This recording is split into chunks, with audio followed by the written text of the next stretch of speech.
Let's do it. Hi, and thank you for joining our podcast here with the Entrepreneur's Family, a show dedicated to helping entrepreneurs optimize and automate their business so that they have the time necessary to help their families thrive as well. My name is Riley Thornock, and I'm the host. A little about me: I have a bachelor's degree in marriage and family science from Brigham Young University and a master's degree in professional communication from Weber State University. I'm also an entrepreneur and have built multiple businesses in the hospitality and real estate industries worth millions of dollars. I have a family with two children and intimately know the struggles of trying to balance my business with my home life. Also, I was raised in a multi-generational entrepreneurial family, much like my brother here, who is going to tell us a little bit about himself. Since entrepreneurs have a 25% higher chance of divorce, along with other unique challenges, my mission in this podcast is to bring awareness to the issue and help entrepreneurs thrive in both their business and family in the end through targeted education. Again, this is my older brother, Aaron Thornock. He has been an inspiration to me in many ways with how he has successfully managed his businesses and family. Uh, he has an MBA from Weber State University, along with multiple businesses that are much larger than my own. We're going to learn more about those businesses here shortly. He also has been a business banker for many, many years. How many years, Aaron? Oh, it was about, I think, 13 or 14 years. Yeah. Yeah, so quite a few years. This gives him a unique and powerful perspective on which businesses are more likely to receive funding from banks. He also has a beautiful family and two children himself, and I'm excited to learn from his experience today, and I hope you guys are too who are listening, of how he's determined what industries to go into as an entrepreneur himself, and how he's managed the difficult task in balancing his successes in business and in family. So thanks for joining me, Aaron. Yeah. Um, so just to start out, I would like a bit of an overview and background of your business history in particular. Sure. Well, I think as many entrepreneurs know, it's a long journey, both to figure out kind of what businesses you like and want to do, as well as what you're successful at. And for me, it was no different. I started out, as you mentioned, working in the banking industry, actually as a teller while I was going to college. And then after I got my degrees, my MBA, it was right after I got my MBA degree, I started as a business banker, as you mentioned. And during that time, I knew that, you know, that probably wouldn't be my end all be all. A, because I just need to do more stuff. It's just part of my DNA. Mm-hmm. But also B, watching all these, or many, I should say, not everybody was successful, but watching many successful businesses, I knew that ultimately that's where the value lies in our economy. And if I wanted to make any serious money, that was the way to do it. Um, so while I was doing that, we have a long family history in the real estate world. It's usually been residential. Mm-hmm. Our grandfather did it, and our uncle and father, I think, did some before he passed. But anyway, it felt like a good industry for me. I started with some rental properties, and then migrated into assisted living, which is definitely more technical than renting properties, because I went and got a certification, a license, to be able to do it. So there's some education that goes into it, and then a lot more education about employees and running a business 24/7, and the calls you get and the complaints, and when people are living with you as well as um, being your customers. So So uh, what drew you to assisted living specifically? Because that's a very specific subset of real estate. yeah, so the good question. One of the benefits of being a banker is I got to see a business banker. I got to see a broad range of industries, and so I had time to both see what I thought was financially successful enough for me to jump into, but also fit my personality well enough. And I thought I had a client who had assisted livings, and I thought that fit the bill for me. I've since learned that it does in a lot of ways, and it doesn't in some ways. Mm-hmm. But it was a good starting point, a good platform for me to become more of an entrepreneur, you know. And So go ahead. can before we move on, can I get a little bit more of the details of the does and the does not? Because as we all know, a big part of entrepreneurism is kind of figuring it out as you go.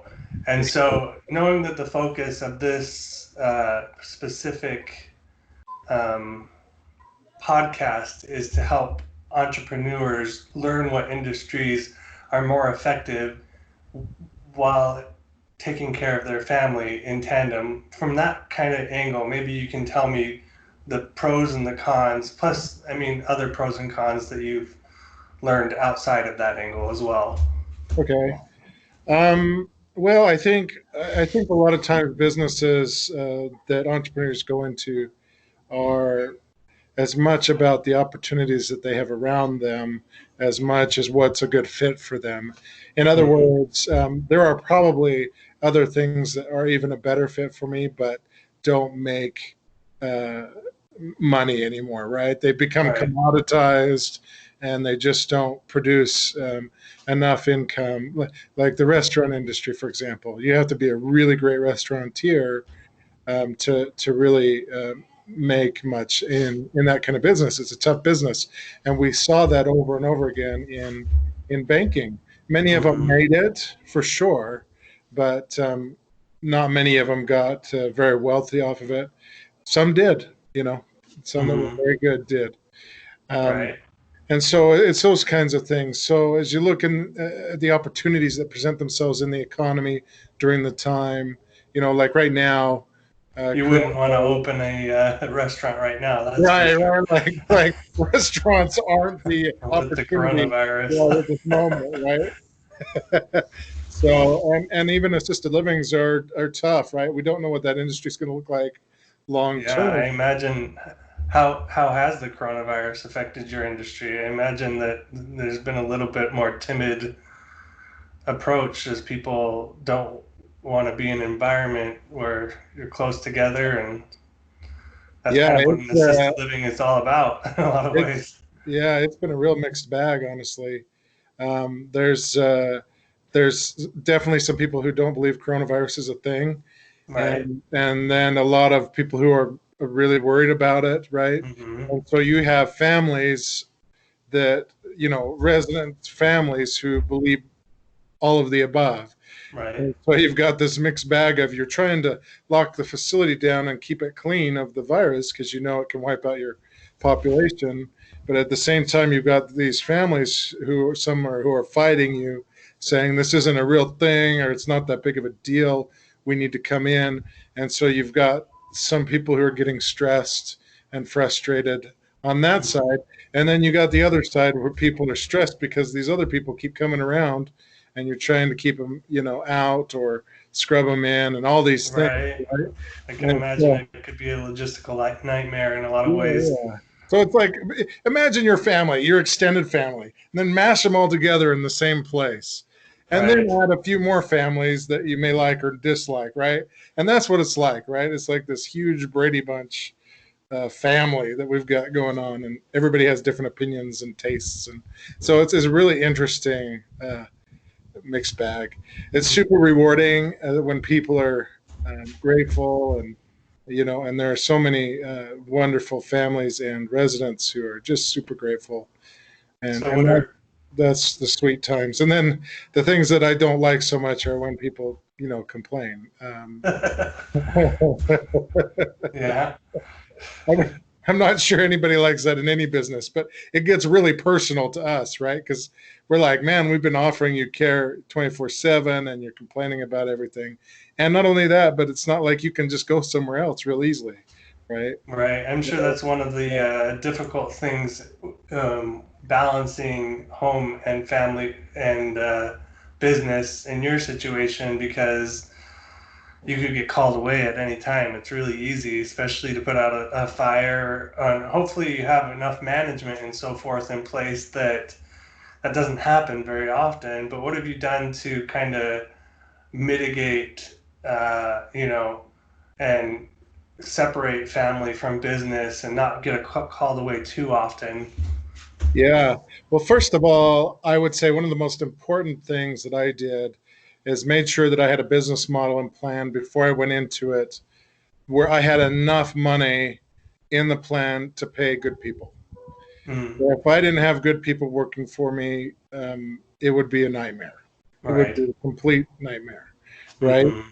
But because I'm able to pay the professionals to do a good job, and Right. they do a fantastic job.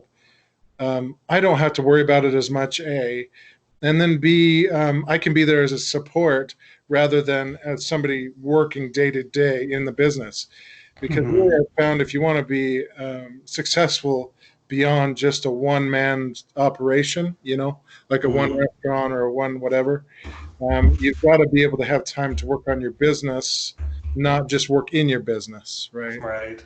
So being able to have enough support there to run everything, and then for me being able to work on the business, how do I grow the business? How do I, what's the strategy? Those sorts of things, and then just be there as a support, which frankly, I mean, is a, you know, 3, 4, 5 times a week thing, sometimes more, depending on the weeks. But it's isolated to a couple hours each time, right? Mm-hmm. And then we just have our weekly meetings, management Right. meetings, and that keeps us all in sync and doing the same things, and it seems to work really well. I think that's one of the biggest questions that entrepreneurs who also have families need to ask themselves. I mean, you put it at an angle there that said, if you want to be more successful than just a one man show, you need to do this, you need to have good people in place and so forth.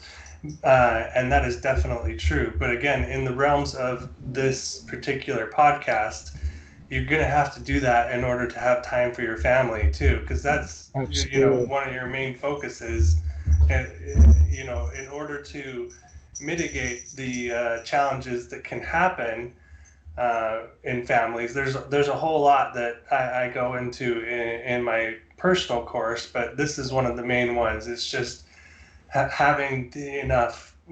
One of the things I talk about is brain space, and that's very difficult as an entrepreneur because you're constantly. It's easy to get sucked in and constantly focus on your business, even when you're sitting with your family. I mean, uh, when you're with your wife, how often is it? I'm sure it's fairly regular for you because it's regular for me. I have to consciously work on it, but how often does it happen where you're like texting or doing something for your business and your wife is talking in the background and you're just like, like, you don't All catch the time, all the time. Yeah, but I exactly. gotta, you try and catch that and set boundaries as Mm-hmm. best you can. And just realize that you can't solve everything all the time, and some fires you need to work on right then, and others you don't, right? Right. And so I realize setting those boundaries is often really hard for entrepreneurs. The It other thing is is. like nobody does it better than I do it, right? So you get this Mm-hmm. micromanagement style sometimes, and you have to realize that you have to make that shift sometimes to being more of a coach and helping employees grow and supporting employees rather than focusing on doing their jobs because you Right. think you can do it better. And often we can do it better, but that's really not the point, right? You gotta be able to help them do it better. I've got employees, honestly, who easily do a better job than I do Mm-hmm. day to day stuff, right?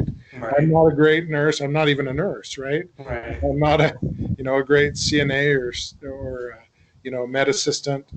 Um, but they are, and they do a great job, and we work on it. And the support I provide a lot of times is emotional support or business support for strategy. What are we doing here? What are we doing in this situation? Are we going to accept these clients? So on and so Mm-hmm. forth, right? Mm-hmm. So Yeah, I thought that came to me is, as a therapist, more or less, for entrepreneurs, I my counsel to people and entrepreneurs is a 40-40-20 split, which is much easier said than done. I mean, it's really easy to be like, oh, well, I'm going to spend 40% on my family, 40% on my business, and 20% on personal development and personal time. But again, I mean, how hit and miss is your time as an entrepreneur? You're called into action at certain times, and sometimes it's just really hard to know when you're going to have to be active. Has that yeah, been your experience? I yeah, mean, yeah. it's been mine. So uh, I think different families can have different kinds of setups, right? Like when we were first married, and I had a 9 to 5 or 6 job. I would go to work and come home, and we'd eat dinner at the same time and do these sorts of things, activities, and I was home. And that's a great way to do it, and it works well for a lot of people. Mm-hmm. In my line of work now, sometimes the emergency is at 8 o'clock at night, and I'm needed, right? Mm-hmm. But I'm not needed at 3 o'clock. Right. And so I have a more flexible arrangement where I can be with my family, but they also realize that at any one time I may have a problem I have to solve. And so Mm-hmm. it's definitely a mix, right? And I find being clear with my team members and other management. I'm on vacation during this time. If you absolutely have to bother me, go ahead, right? Right. But if you don't, here's our chain of people that can support, right? And And I think you hit it on the head as far as what's needed. An exact breakup of time is extremely difficult, as I just described and you just described. So, being clear with both your family and your business, the best way that you can be, it has to be an active effort, though, because if you're passively trying to do it, inevitably, again, you're more likely as an entrepreneur, if you're any good at what you're doing and passionate about what you're doing, you're gonna get sucked in, and for you're sure. gonna neglect other aspects of the family that you don't know that you're even neglecting. I mean, you're anyway. And sometimes it's an arbitrage job, right? And sometimes I feel like that's what I do most of the time is like, Mm-hmm. does this issue need me? No. Does this one need me? No, right? This one is an emergency. I need to be present for that. The same thing goes on the family side, right? Like Mm-hmm. my son has, a band performance. I turn off my phone, right? Right. And if it gets bad enough, the police can handle it, right? Yeah. That has happened, honestly. So, Mm-hmm. but my team members, like I said, I think that they find too how much kind of I give them authority, and sometimes they surprise me at how well they handle that, right? Mm-hmm. And I think they surprise themselves too. We make mistakes. They make mistakes. It happens, and you have Right. to understand that, right? So you just try and avoid the ginormous mistakes. And if you have to get a pager that's your emergency pager or whatever, Yeah. or your emergency phone that only rings like if it's a 10 alarm fire or something, right? Mm-hmm. So yeah, Well, just separating and arbitraging for sure. yeah, and that's one of the things I admire about how you've handled things is you've been able to recognize that need and fill it the best way that you can in balancing your family and your business. Well, So thank going you. back, I don't know if I deserve all that praise, but thank you. I try. well, I That, don't, I don't, I don't think that it's a matter of um, like you have it perfectly balanced because at certain points you're definitely not going to be balanced. At certain points you're going to have more focus on one thing versus another. Again, this podcast is about awareness and um, creating that awareness to Okay. people. Hey, just to let you know, I lost you for about 30 seconds there. So Yeah. I didn't hear anything what you said for a little bit. Oh, okay. I was just saying that this the we're working to create awareness more than actually having the balance. That's what the point of this podcast is is teaching people, not that they're going to have it right immediately, because that's just like, as an entrepreneur, it's really impossible to delegate certain specific times. That's I would say one of the biggest reasons why entrepreneurs have a 25% higher. There's other reasons, but 25% higher divorce rate is because they don't even recognize what they're doing, and their focus is so heavily on success that they fail at home, and then it becomes a vicious cycle that I go into again in my coursework. Is you're trying to make the money that you need to make the family happy, and then you get sucked into the business even more, and um, it's just a slippery slope. So there just needs to be a conscious effort. But back to, I wanted to go back a little bit and touch on your business banking experience. You said that restaurants are not probably the best idea to go into unless you're really good and you can handle it at a top level, rather than inside it. It's a more challenging entrepreneurial endeavor, Right. basically. So, what other businesses did you see in that setting that were more successful and less successful? Um, well, I think you can take a look at kind of where the money's at, so to speak, right? Hmm. There's a lot of money in real estate types of things, right? Right. Both in development, in owning properties, and all of those sorts of things. So that is an industry, whether that's Airbnb stuff or whether that's right assisted living or hotels or right. That is an industry that has some money in So developing. Oh, go ahead. Sorry. that does bring up an interesting point, though. You own the assisted living buildings. You don't like build them or rent them or something like that. This is a real estate venture. I don't want to say first, but kind of first. It's a real estate venture, and then after that, it is assisted living. Yeah, I would say That. yeah, I'd say you're right on. It's kind of a 50-50 deal, right? Mm-hmm. Like you can't get into the real estate without operating it somehow. You can hire, I mean, there are companies that run assisted livings, right? Right. And so you can separate those two pieces, but part of our business model is having both of those pieces together. And so Yeah, and I think that what you did was really successful. Like, you talked a little bit about having a really good, solid plan, and that's sometimes easier said than done. You come from a different background than I do. I don't obviously have an MBA and so forth.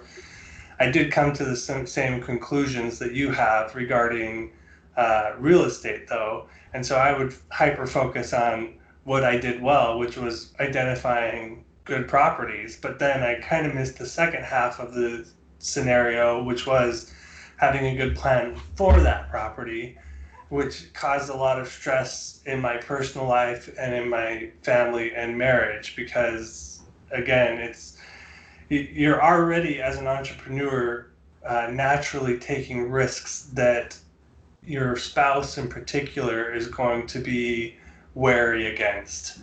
And so if you go into a venture that has more risks associated due to unknowns, I mean, I handled those risks differently because I got such a good deal on like my hostel in particular. But it took me a while to develop the business and to figure out what was going to work.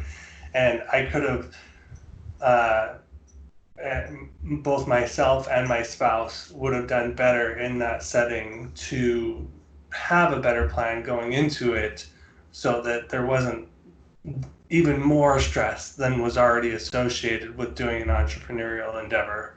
Yeah, for sure. Entrepreneurship is definitely not for the faint of heart, and like you mentioned, your spouse is so and family are so intertwined in all of that that you've kind Mm-hmm. of got to. If you're married before you start your venture, you better make sure you're both on board.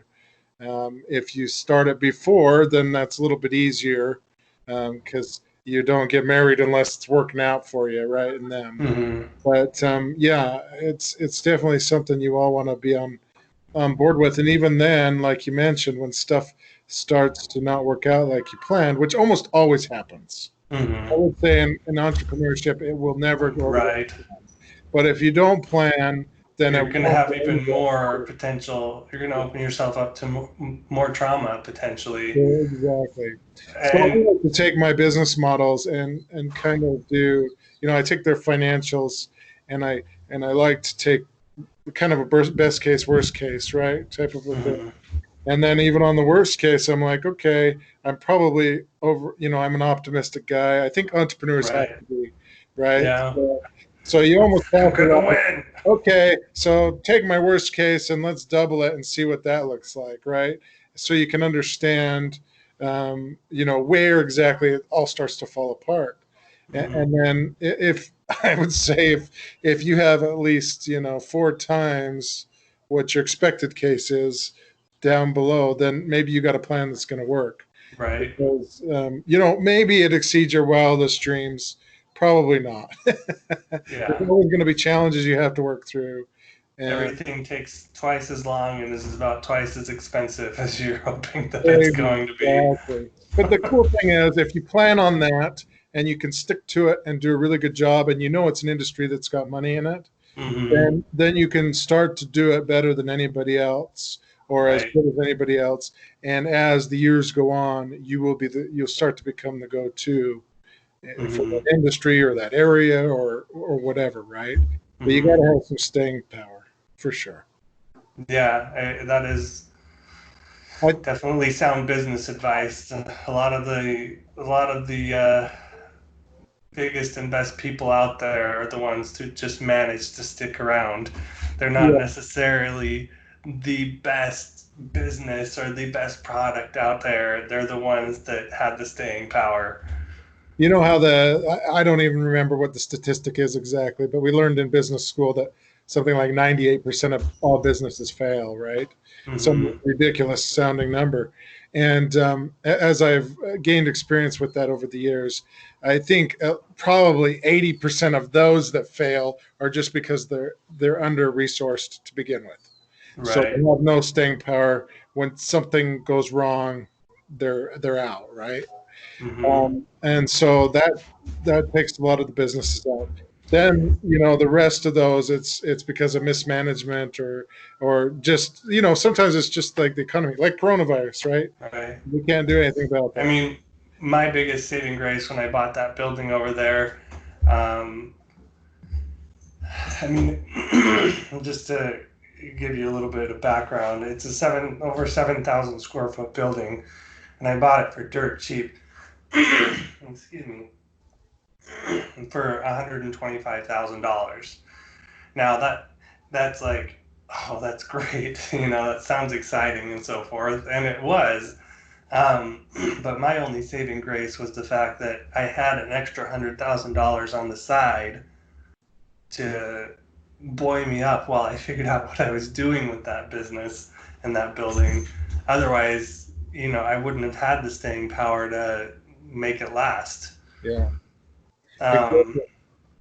and again, these strategies are important for people who are considering entrepreneurship or are in the middle of it because they can at least understand where they're creating more stress on the entrepreneurial endeavor and which translates obviously directly to your family frequently, because most entrepreneurs, let's face it, their spouse becomes their therapist. I don't know. Is your spouse your therapist frequently, or Well, sometimes I don't think it works very well though. So no? yeah, Because it creates more. probably It better to creates. get a therapist for the therapy you need. Yeah, because oftentimes, and again, I go into this in my course. Your spouse is risk averse. Opposites attract. I mean, imagine if you'd have married a spouse that wasn't risk averse, and they were going out and doing their entrepreneurial stuff as well, and you're doubling your risk overall.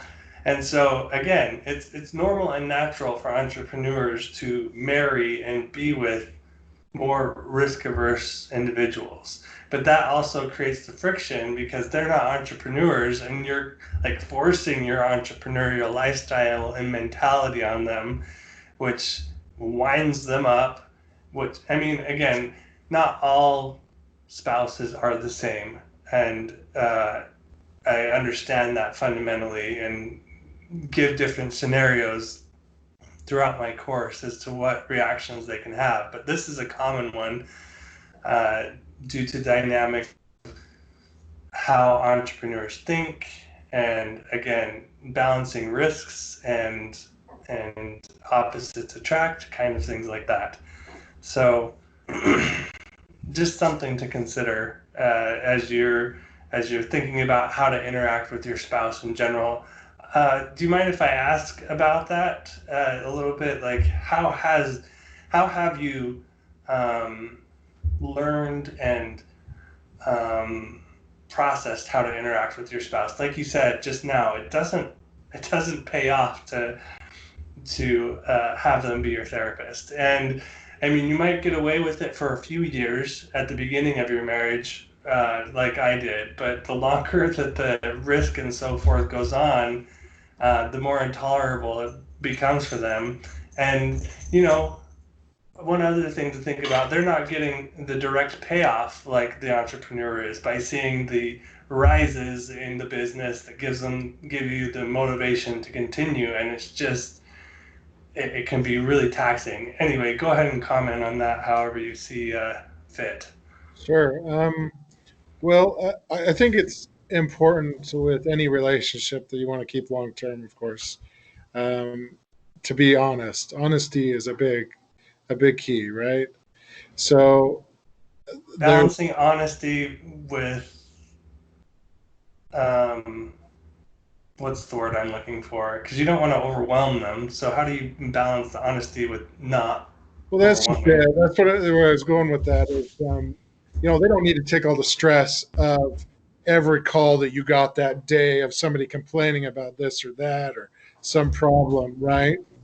But being honest with them um, about the risks or about the business or about if the business is starting to fail or having a rough time, just being honest about that. But you don't need to come home every day and unload on them all of the things Right. that happened during that day. So when I say honesty, I'm just talking about not misrepresenting what's happening when they ask, that sort of a thing. But Which is challenging as an entrepreneur because, like you said, you're an optimist. And so, and you don't, and as entrepreneurs, I know that we don't want to admit defeat by any means. Like, you're in it to win it. You got to be in order to really be in it. Let's for face sure. it. And I'm not So, saying you can't be optimistic. I'm just saying, if they ask you how the business is doing and it's clearly failing, and you tell them, "Oh, it's great," you're going to have a problem in a few months or a year, right. right? And they're going to figure it out, and then they're going to lose a whole bunch of trust. And Yeah. and so that I think that's fundamental to any relationship. I mean, you could tell me, but any marital relationship, I think honesty to be able to build trust is probably really key, right? Um, Yeah. I mean, it, it is really key as far as the fact is that one of the principles that I go into in the course is that you're gambling your future to make a better future. So, and there's not really a lot. There are things that you can do to mitigate those risks, but you can't really mitigate them completely. So you have to pay attention to the other things that you can successfully do. And building trust, like you just described, is vitally important.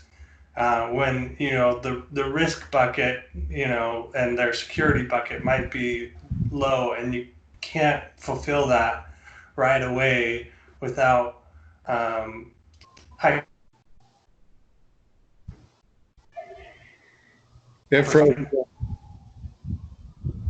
Can you hear me? Yeah, you just froze there for a second. Yeah. Anyway, you can't mitigate that without hyper focusing on your business more, and so you got to kind of accept and cut the losses there, and work. I can hear my cats, and work to build trust and other emotional, I mean, five languages of love, understanding those things and working to fill those emotional needs that your partner may have when when that other may be in deficit. Have you ever thought of things in quite that way before? Oh yeah. I mean, I think the hardest thing about having a family and being an entrepreneur is balance, right? Mm-hmm. To some degree, that's a hard thing about business itself, but um, I mean, yeah, this applies to universally, but it is unique in particular to entrepreneurs and I would say to executives in particular, because once you become a certain level of executive in business, you're still going to have the tendencies to hyper focus and to neglect elements that your family needs and have the business framework and glasses on in every interaction that you have, which can be damaging to your personal relationships if you're not careful. yeah, exactly. I think culturally, at least the way I was kind of brought up, you kind of think, okay, you fall in love, you get married, and then that's your soulmates or whatever, and you go do your thing and do it hard, and you make the bread, and then your wife takes care of the kids at home, and a relationship you don't have to worry about or It's think not about. how it worked actually, but yeah, that's the ideal of how it's supposed to work. But it's Supposed to, just and that's yeah. That's not what I mean. I think it's our culture so often romanticizes relationships in that way, and that's exactly what it is. It's unrealistic. You got to put effort into your relationships too, otherwise they won't pay off. Just like if you don't put effort in your business, it's not going to go anywhere either. So, exactly. And and I that's why I do the 40-40-20 split, because if your family is really, one of your most important things in life, which people have varying priorities, but if you're going to keep your family intact and going to keep expectations and the mood up and the relationships good, there really needs to be a direct focus on the family and that's separate from your business. It has to be separate. One of the things that I go into in the course is that your family is your number one priority. Otherwise, you might lose both your family and your business in the end, because let's face it, in a divorce, you're going to lose, half of everything frequently, unless you have a prenuptial degree or uh, agreement, which will bring its well, own problematic dynamics, in my opinion, into the relationship. But it's hard to separate the family emotion from your business too. mm, That toll you're taking on the other side will definitely take a toll on your business because it takes a toll on you, right? mm, You pay for it one way or another. it's true. It's true. And again, the focus is balance here, the best way that we can, and focusing on finding entrepreneurial endeavors that are more conducive to family interactions and family dynamics. Because, I mean, before we close here, maybe you can give us an example of a business that you've seen that would take all of your time and be kind of the antithesis. I mean, obviously, we talked about a restaurant. That might be a good example of, especially if you're involved in it and you're the cook or whatever, running the details. That could be super all-consuming and super unhelpful to building healthy family relationships. So, what maybe you could throw out another example of what might be a more challenging entrepreneurial direction while sustaining a healthy family dynamic. Honestly, I think any business that you get into that's going to be low margin is usually going to take a lot of work to make what you need out of it. And so I don't know that it matters the industry so much as if it's low margin going in, um, and you don't have the scale, right? And you almost Right. never do when you're first starting, then it's going to take a lot of time. To Yeah, and start, one, that was two. probably again among other challenges that I faced initially with this building that I purchased. One of the directions that I wanted to go was a flea market, as you know, with that building. I was trying to build a community center in general, and it's kind of turned into that as a hostel. But the problem with the flea market and why it was taking so much time and effort was because it just wasn't high margins. Just to give you a clear example, I had these old women that were doing the flea market with me, and they would just balk at me $60 a month for approximately 6 by 10 space. And they just, oh, we're not getting the traffic and this and that. And I'm like, $60 a month. You're paying less than you would for a storage space almost, and giving me more headache. Um, so, and it's a nice building. I remodeled it by then and so forth. Keep that in mind, $60 a month. And on the other end, I'm charging easily $30 a night now for the hostel. And, look at it this way, at $30 a night for a place to stay that's in decent condition and well kept, I mean, people aren't going to complain about that, even though I was getting the complaint on the opposite end of $60 a month for the flea market. Yeah. So it's a prime example of what you just described there of it needs to be high margin, well planned out, and well executed. But as you also described, that doesn't account for all of the variables that you're going to hit, the challenges that you're going to face, the ups and downs that you're going to go through. But in order to promote more family health overall by reducing the overall family stress and financial well-being, you need to consider a lot of these elements. Otherwise, you're you're just asking for problems, and I've gone through them personally, as you can tell, and I'm sure that you've experienced elements of your own of like, oh well, I'm not going to do that again. Do you have any like overall advice as to like kind of in closing, what's your advice and with the perspectives that you've gained in the various businesses and balancing your family, is there like one overarching lesson that you've learned or something along those lines? I think the biggest lesson is I just need to be conscious of it, like you're saying, right? If I'm not thinking about what I'm doing to take care of my relationships, then I don't do it, right? Uh, Yeah. but if I'm conscious about it, as well as conscious about what my business needs, which consumes a lot of my brain power. What did you Mm-hmm. call it? Brain space. Brain space, yeah. Yeah, it consumes a lot of my brain space, but I've got to make sure and I have, even though it's not the most exciting thing, thinking about relationships, maybe for an entrepreneur, Mm-hmm. it's very necessary. And there's lots of things you're going to do as an entrepreneur that you're like, this is boring as heck, but it needs to be done, right? And Mm-hmm. so you just got to soldier through sometimes and think about it and be responsible Well, about it. hopefully you don't think your spouse and family is boring as heck, but Well, no, I didn't mean it like that, but I I mean, know. trying to think of, okay, whose birthday's next, and what am I going to get for? Yeah, yeah.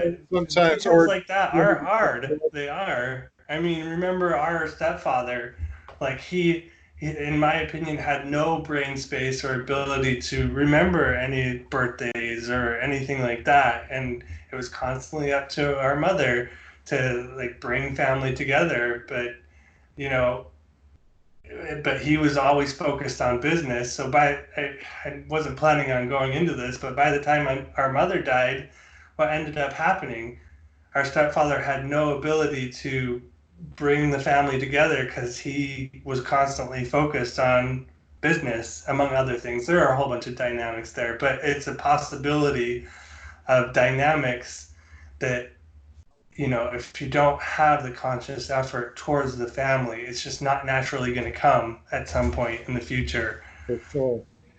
And I got to take this moment to let you know I have 1% left on my laptop. So, Okay, well, we're pretty well done with this. So, um, just in closing, thanks so much for your time and sharing your great insights. I really appreciate it.